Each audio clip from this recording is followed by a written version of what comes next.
అలర్కము రాక్షసుడు. కర్ణుడు పరశురాముని ఆశ్రయించి ఆయనకి సేవ చేసెను. అంతట పరశురాముడు కర్ణుని గురు శుశ్రూషకు సంతోషించి బ్రహ్మాస్త్రంతో సహా అన్ని అస్త్ర రహస్యములను సమంత్రయుక్తంగా బోధించెను.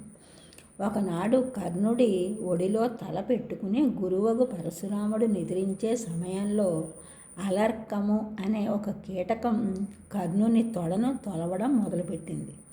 అతని తొడకు పెద్ద గాయమై రక్తము స్రవించసాగింది. నిద్రాభంగము, మాతా శిశు ప్రీతిభంగము, దాంపత్య ప్రీతిభంగము కలిగించకూడదు.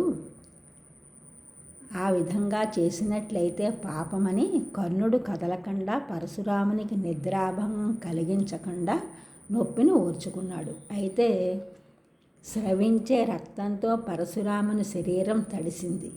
ఆ స్పర్శకు గురువు మేల్కొనిరి.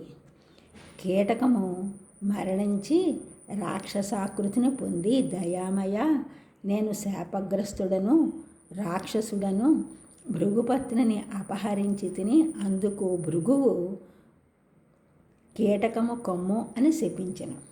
నీ దర్శనమున శాప విముక్తి అయినది అని చెప్పి మరలిపోయాను. పరశురాముడు బ్రాహ్మణేతరుడికే ఇంత ఓర్పు ఉంటుందని గుర్తించి తాను ప్రసాదించిన అస్త్ర విభవము వికలమగునట్లు, అవసర సమయాన గుర్తు రానట్లు శపించెను. ఈ పద్యం శ్రీమదాంధ్ర మహాభారతం శాంతి పర్వం ప్రథమాశ్వాసంలోనిది. పురువు దొరచుచున్న గురునిద్ర సెడునని యోర్చుకొన్న కర్ణుడొందె శాప మసూలేగ కీటకమందెను తొలిరూపు భాగ్యం అనుసరించి ఫలిత మొదవు.